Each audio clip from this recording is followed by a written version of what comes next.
Hello everyone.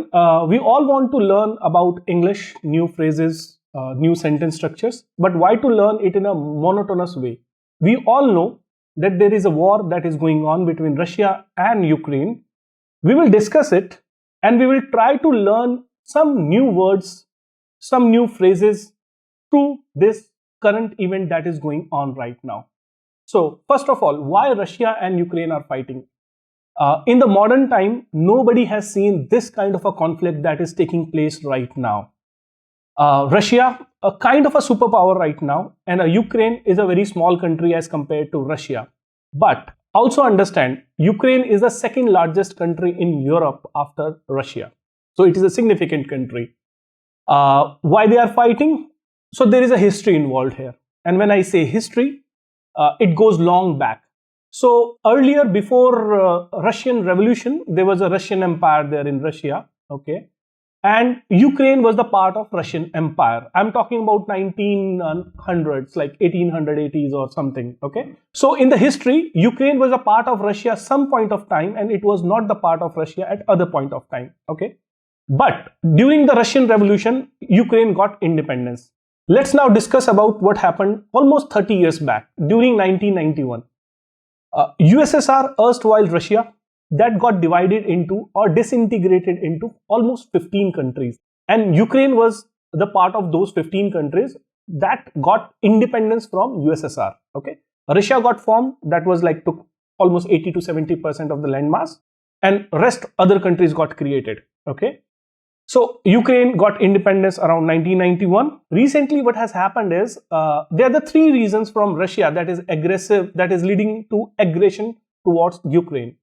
The first one is Ukraine wants to join NATO. What is NATO? NATO is North Atlantic Treaty Organization. It is a kind of a military organization or military agreement, I would say.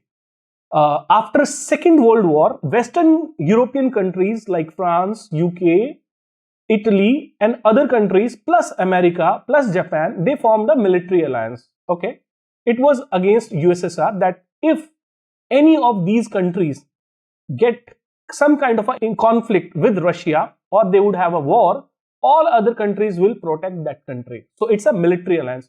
If you fight with one country, whole group will fight with you. Okay, so Ukraine wants to join that NATO group. Russia is uncomfortable about that thing, and the reason is these are adjacent countries. So earlier NATO countries were kind of a like NATO countries were one side, Russia was on one side, and they were a buffer states like Ukraine that was not the part of any military alliance. Now, if Ukraine joins NATO, what will happen is like NATO will be there, and when NATO is there, might be military installations, might be missiles, anything can be there at just a doorstep of Russia, and Russia will definitely be uncomfortable with that. You can relate it with Cuban Missile Crisis that happened in 1962. At that time, USSR placed missiles in Cuba, and Cuba on map is just below United States of America, very close. America was so uncomfortable at that time, and it was said that it could have led to Third World War at that point of time. Okay, nuclear missiles just in your neighborhood. It was just like that. Okay, so same kind of uncomfortness is there with Russia if Ukraine's join that NATO group. So that's the reason number one. Another is European Union. So we all know that recently Britain took exit from European Union. So it was called Brexit. So what is European Union? European Union is a group of countries, 28 or 30. Okay. So there they have a common banking system. They have a common currency. So they have many common things, and they have open boundaries. So one person who is moving from France to suppose say Spain, they would not need to take a visa. Okay, so it's a one unit that they have created of multiple units. So again, Russia sees West as a kind of enemy or like a hostile group of nations. So Ukraine also wants to join European Union. So there also Russia is uncomfortable that my neighbor, my adjacent neighbor should not join that European Union. Okay, so that's the second reason. And the third reason is, as I told you initially, that Ukraine was the part of Russian Empire sometime, and sometime it was not there. It was part of USSR. In Ukraine, there's a large number of people who speak Russian and they have Russian as language as their mother tongue. Okay, so they have this thing that Ukraine is not a genuine country. Like this is what Putin said. Is not a genuine country. It's just like Russia. It's a part of Russian culture, heritage, and it's a synthetic state. It should not be there. So they have historical pointing that they want Ukraine to be again part of Russia. So these are the three reasons: NATO, European Union, and history of Ukraine. Okay, that has led to this war. So I have explained why Russia wants to attack Ukraine. Another reason is in eastern Ukraine, there are two parts, two states, and there the majority of Russian speaking people is much higher. And it was from 2014 to till now, that was not governed by Ukraine. Even those were governed by their local militia, or you can say non-state actors of like those were supported by Russia. So Russia has declared those two states as independent nations. Okay. Another thing that what happened in 2014 was that Ukrainian president was pro-Russia, and at that time also European Union wanted Ukraine to join European Union, and Ukraine also wanted to join European Union. But at that time, the pro-Russian president took a decision against that decision, that like let's join European Union. So the population or the citizens of Ukraine took a revolt against that president, and that president had to go at that time. His government was impeached. He was impeached. Okay. So then the new president came, the new regime came, and that was not pro-Russia. And what happened is, like, it was not pro-Russia. Then it started going on these 2 points, joining NATO and joining European Union aggressively.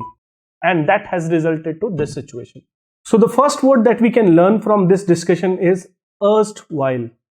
The meaning of erstwhile is former or in the past.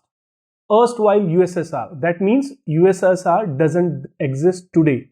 It was in the past. It ended in 1991, and after that it became a group of multiple countries like Russia, Ukraine, other things. So erstwhile means what it was like, or anything was in past.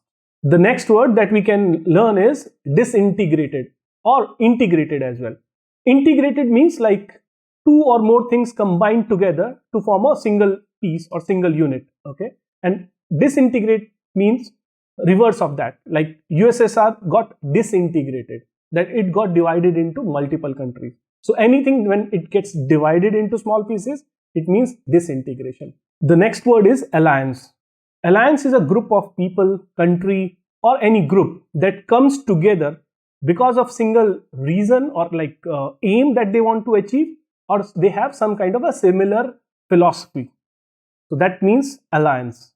So the next word is buffer state. Buffer state is a country between two hostile or big countries. So on one side there is a big country, another side there is a big country, and they have a hostile relationship with each other. But there is a small country between those two big countries, and it is neutral. So it is a buffer state between A and B. The next word is hostile. Hostile means unfriendly or aggressive towards yourself. So in this discussion, we can say Russia is hostile against Ukraine. The last word is regime. Regime means government. So you can say whoever is governing any country, that is a regime of that country. So I hope you would have found some valuable information in this video, and you would have also liked few words those you got to know about in this video, and it would be helpful for you. Thank you. And what you can do is, like, if you really want to improve your communication skills, you can download our application that goes with the name AceFluency. In this application, what you can do is you can practice spoken English with like-minded people, and you can improve, like, language can be learned if you practice. Okay, so in our application you will get an opportunity where you can speak with many people, random people, and then you will get a topic as well on the screen, and it will really help you. Okay, see you in the next video. Bye bye, take care.